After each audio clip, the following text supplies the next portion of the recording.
Assalamualaikum warahmatullahi wabarakatuh.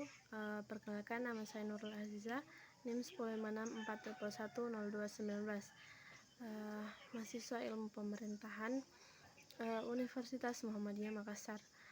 Baik, pada video kali ini saya lagi-lagi akan membahas tentang atau merangkum buku yang berjudul Analisis Gender dan Transformasi Sosial.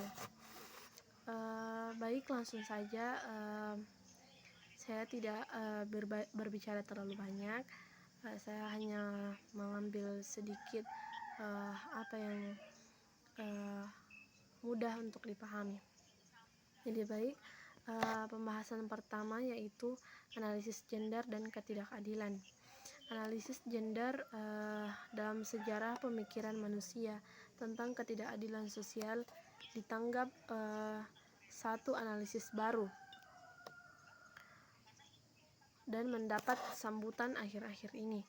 Analisis gender justru ikut mempertajam analisis kritis yang sudah ada. Misalnya analisis kelas yang dikembangkan oleh Karl Marx ketika melakukan kritik terhadap sistem kapitalisme akan lebih tajam jika pertanyaan tentang gender juga dikemukakan. Apa yang sesungguhnya dimaksud dengan gender itu?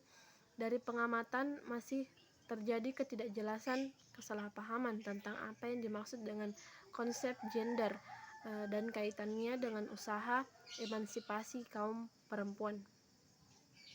Setidak-tidaknya ada beberapa penyebab terjadinya ketidakjelasan tersebut.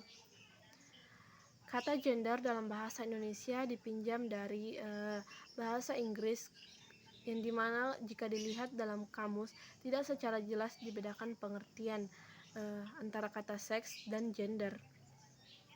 Untuk memahami konsep gender harus dibedakan kata gender dengan kata seks. Konsep gender yakni suatu sifat yang melekat pada kaum laki-laki maupun kaum perempuan, dikonstruksi secara sosial maupun kultural.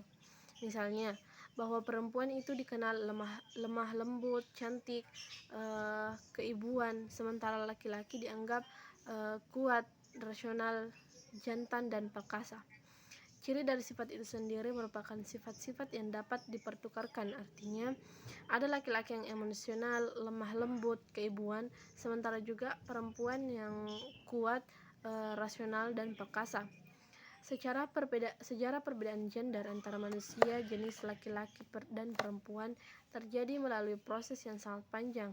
Oleh karena itu, terbentuknya perbedaan gender dikarenakan oleh banyak hal, di antaranya dibentuk, disosialisasikan, diperkuat, bahkan dikonstruksi secara sosial dan kultural.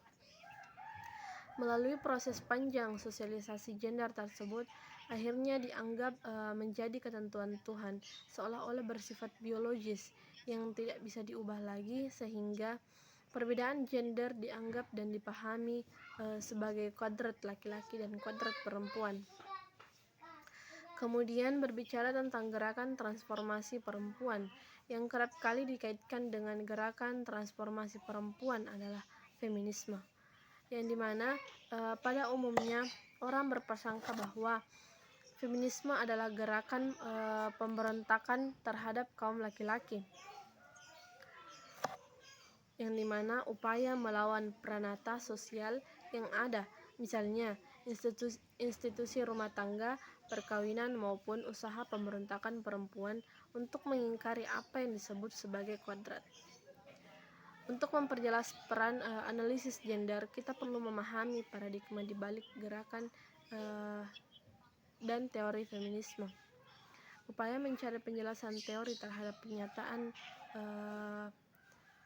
pertanyaan mengapa dan bagaimana, itulah yang melahirkan timbulnya berbagai macam teori feminisme yang ada.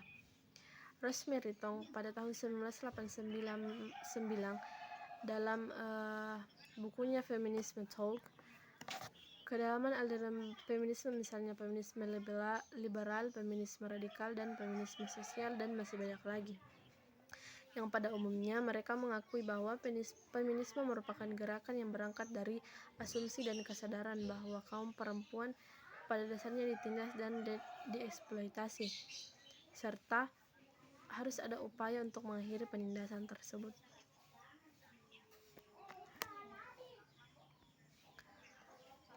Persoalannya, feminisme bukanlah suatu gerakan homogen yang bisa secara mudah diidentifikasi ciri-cirinya. Jadi itulah secara singkat yang sempat saya sampaikan pada video kali ini. Jika ingin lebih mengenal apa itu sebenarnya gender, silahkan baca buku yang berjudul Analisis Gender dan Transformasi Sosial yang ditulis oleh Dr. Mansur Faki. Baik, terima kasih atas perhatiannya. Saya akhiri dengan ucapan billahi fi sabilil haq fastabihul khairat. Assalamualaikum warahmatullahi wabarakatuh.